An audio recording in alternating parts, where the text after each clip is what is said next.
Good evening, everyone. Tonight we will be doing a beer cake. There will be wood sides on the cake to look like a barrel, and then there will be two Bud Light bottles on top with some ice cubes.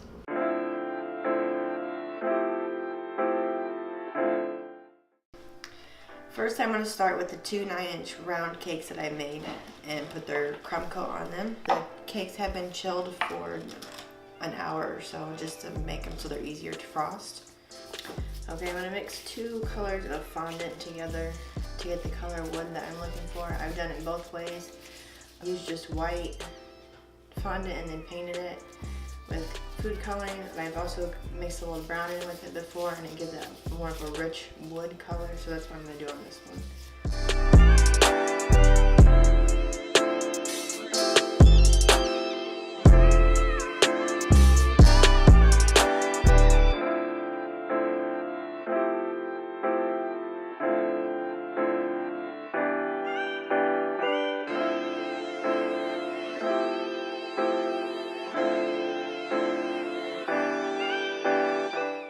Buttercream on our cake has not crusted at all yet. As you can see, it's still kind of sticky, which will help the fondant stick as well.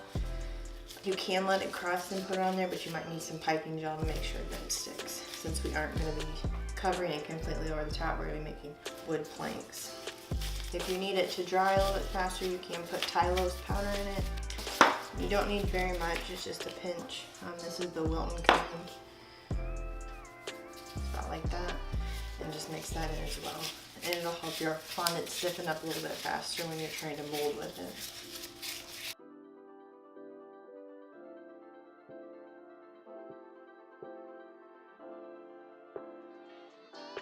I have my spacers here on my little fondant roller, so I'll be able to get the same thickness on each one that I roll out.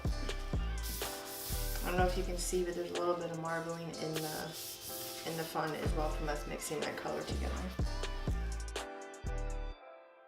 These strips don't have to be perfect either. It's be more like a wood barrel.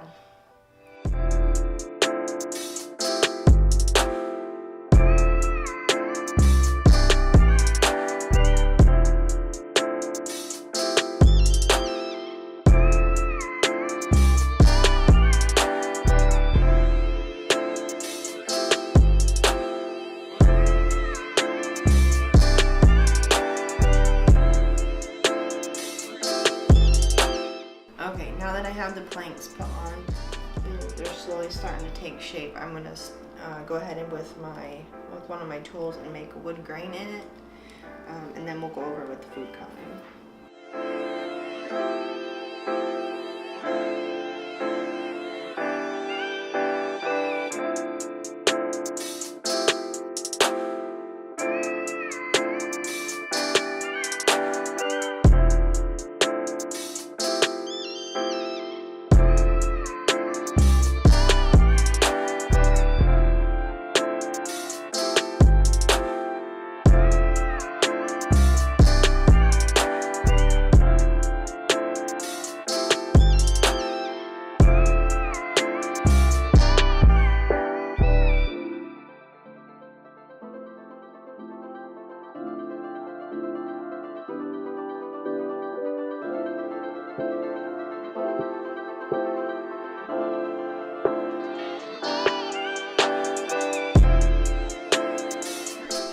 Okay, so it's still drying, and I'm going to go over some of the indentations a little bit more so they're a little more pronounced. And I've gone ahead and cut out two little divots in the top of the cake, so the beer bottles will have something to have a little bit of support. I also cut out a cardboard circle, wax circle to put on top to kind of support the ice cubes when they go on there as well.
crust stick.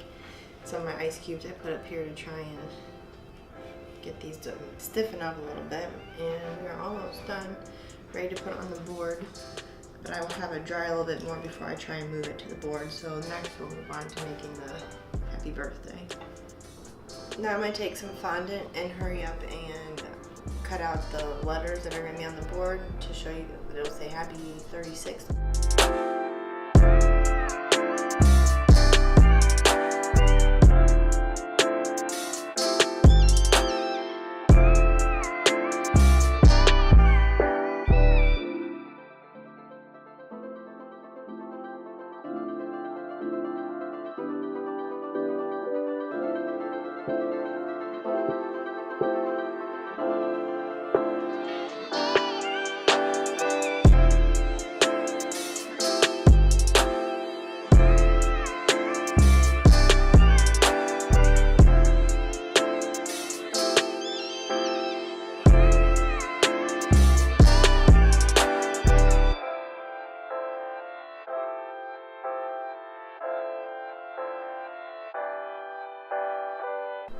Okay, now that we have the letters cut out, I'm going to transfer the cake onto the cake board and position it where I want it, and then put the letters on, and then we will go from there.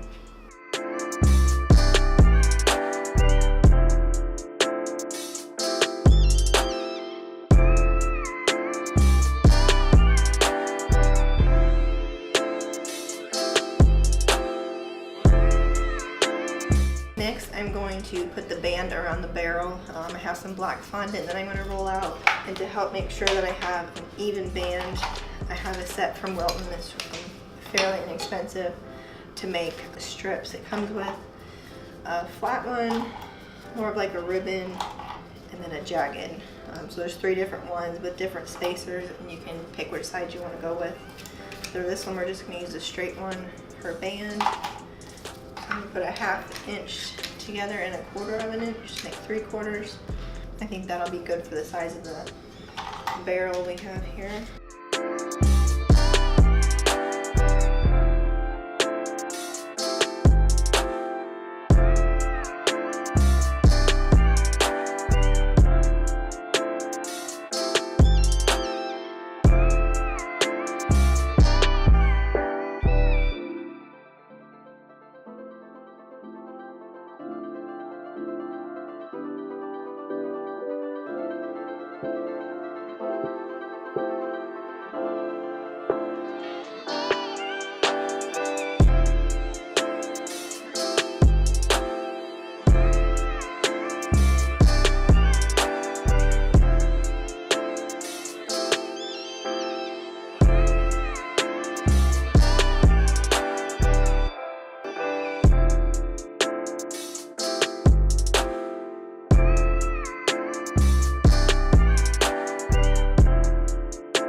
Once you've got it where you want it, you can put a little more pressure on it and it will stick, because it's still, even though it's dry, it's still a little tacky, so it'll stick. If it doesn't stick for some reason, you can use a little piping gel behind the fondant and it'll act like a glue.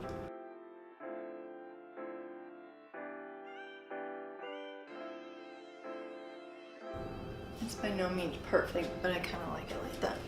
And you can use your X-Acto knife to trim up some of the edges. When you cut with plastic, it doesn't always give you a sharp edge. So when I was trimming before, I was just trying to trim everything up to give it more crisp edge.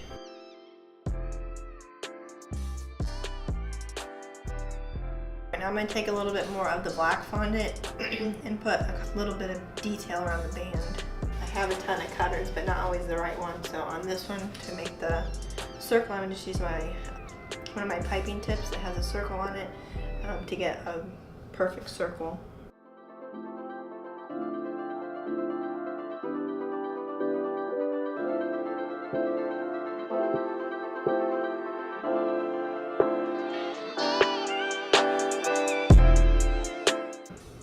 If they don't stick, another reason why I like to use the cooking spray that makes it a little tacky on the back.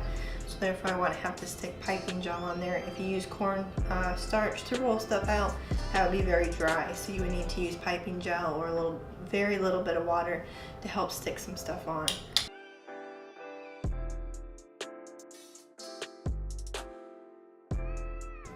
Okay, so there's 3 on the back, 3 on the front, and I'm gonna get a little more buttercream to put on the top, and then we'll put the Bud Light bottles on and the ice cubes. So some of my ice cubes did not get as clear as I wanted them to. They have a little bit of yellow tint. So I'm gonna cover them in a little bit of shimmer dust, edible shimmer dust, and make those the bottom, and then put the clear ones on top so it'll give it a little more of a, I guess, shimmery effect.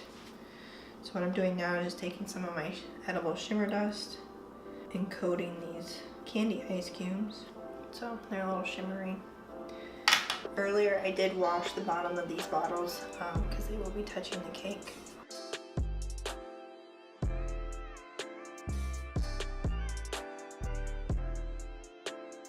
I think we're about finished. I'm just going to take a little brush and kind of get some of the crumbles off of the board. Make sure all the last finishing touches are taken care of. Okay, I think we're all done. I hope you've enjoyed my Bud Light beer barrel cake. If you have any comments, don't forget to comment below. If you like this video, give it a thumbs up, and don't forget to subscribe. This is Caking at Midnight.